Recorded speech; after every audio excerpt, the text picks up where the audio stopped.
समाचार टीवी में आज का मुख्य समाचार। दिल्ली में ठंड का असर दिखने लगा है।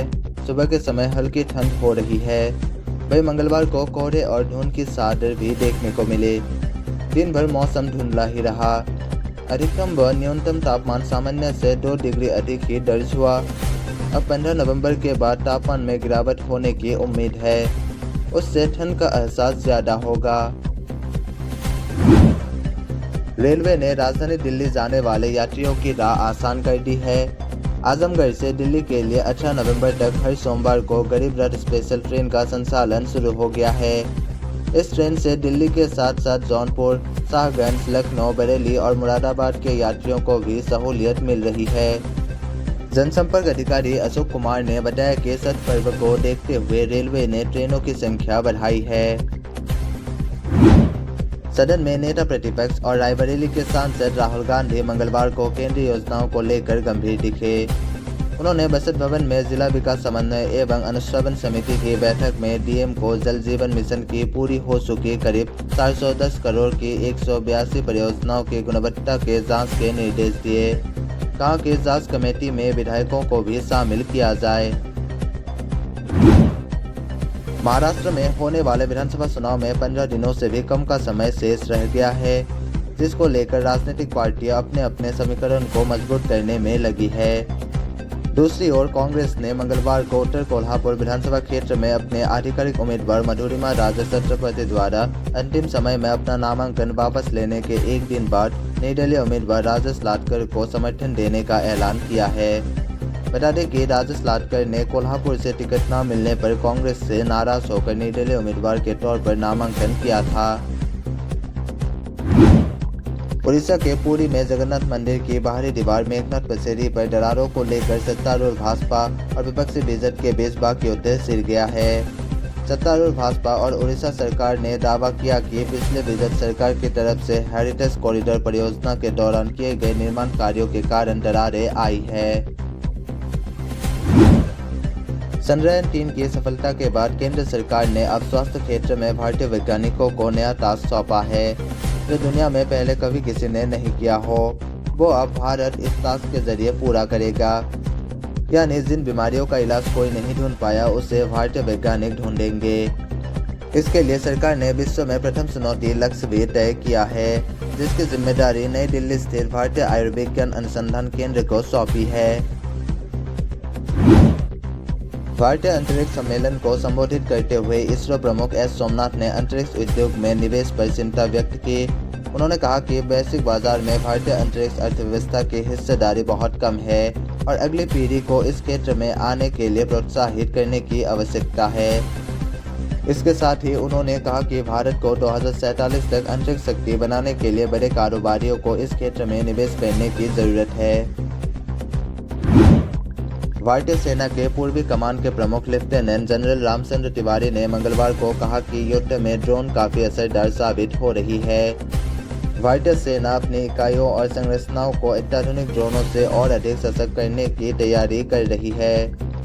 यह बात उन्होंने कोलकाता के विश्व बंगला मेला प्रांगण में आयोजित 2 दिवसीय इस्टेक 2024 रक्षा प्रौद्योगिकी संगोष्ठी को संबोधित करते हुए कहा। पश्चिम बंगाल भाजपा के वरिष्ठ नेता और सांसद ज्योतिर्मय सिंह महतो ने मंगलवार को राज्यपाल सीवी आनंद बोस को पत्र लिखकर सीएम ममता बनर्जी का घेराव किया है। सिंह ने पत्र में हिंदू त्योहार में अव्यवस्था और हिंदू समुदाय के खिलाफ सांप्रदायिक हिंसा को लेकर राज्य सरकार पर आरोप लगाया है।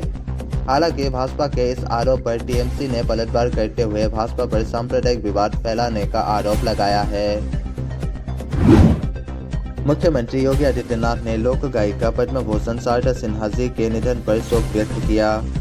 मुख्यमंत्री योगी आदित्यनाथ ने अपने सोशल मीडिया अकाउंट एक्स पर पोस्ट कर उनके निधन को संगीत जगत की अपूरणीय क्षति बताई। मंगलवार को शरद पवार ने अपने एक बयान से ऐसे संकेत दिए हैं कि वो सक्रिय राजनीति से जल्द संन्यास ले सकते हैं। हालांकि भाजपा ने इसे शरद पवार की रणनीति करार दिया और कहा कि महाराष्ट्र विधानसभा चुनाव के वक्त वो ऐसे बयान देकर इमोशनल कार्ड खेल रहे हैं। भाजपा के वरिष्ठ नेता कैलाश विजयवर्गीय से जब शरद पवार के राजनीति के संन्यास संबंधी बयान को लेकर सवाल किया गया तो उन्होंने कहा कि लोकसभा चुनाव के समय भी उन्होंने ऐसा कहा था। वो इमोशनल कार्ड खेल रहे हैं। इस बार भी वो चुनाव के समय ऐसे बयान दे रहे हैं और बाद में वो फिर राजनीति में सक्रिय रहेंगे। कर्नाटक के मुख्यमंत्री सिद्धरमैया मैसूर शहरी विकास प्राधिकरण स्थल आवंटन मामले में पूछताछ के लिए लोकायुक्त पुलिस के सामने पेश हुए।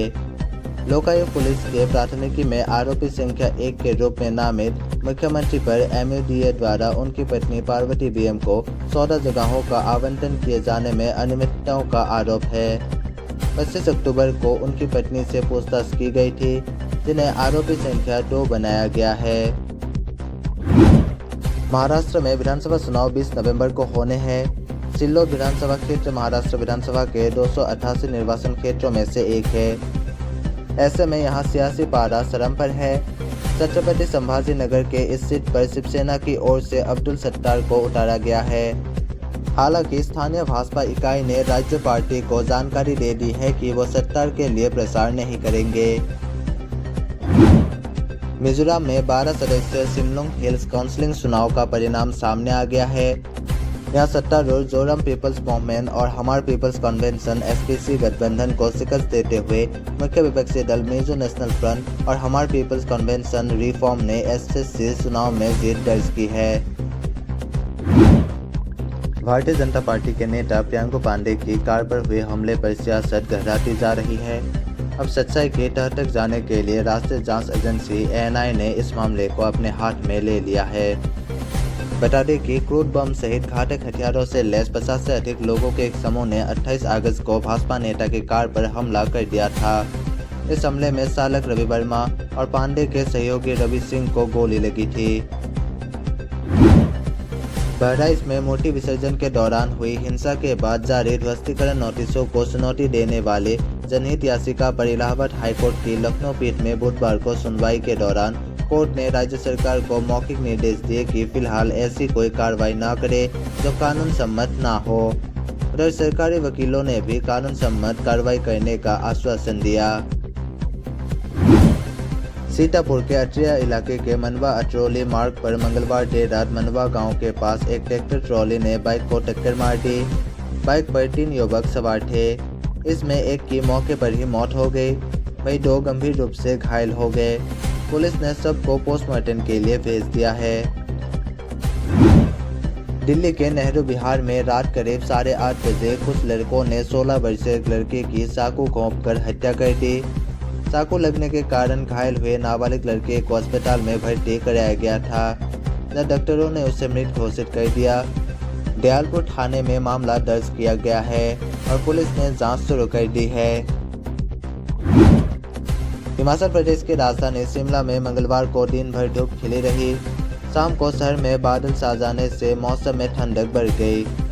10 और 11 नवंबर को प्रदेश के मध्य और उत्तर पर्वतीय 8 जिलों किन्नौर, लाहौल स्पीति, शिमला, सोलन, सिरमौर, मंडी, कुल्लू और चंबा के कई क्षेत्रों में बारिश और बर्फबारी के आसार है। जम्मू कश्मीर विधानसभा में आज एक बड़े राजनीतिक हंगामे का दृश्य तब देखा गया जब उप मुख्यमंत्री सुंदर चौधरी ने राज्य के विशेष दर्जे की बहाली के लिए केंद्र सरकार से बातचीत करने के प्रस्ताव का समर्थन करने हेतु एक प्रस्ताव पेश किया।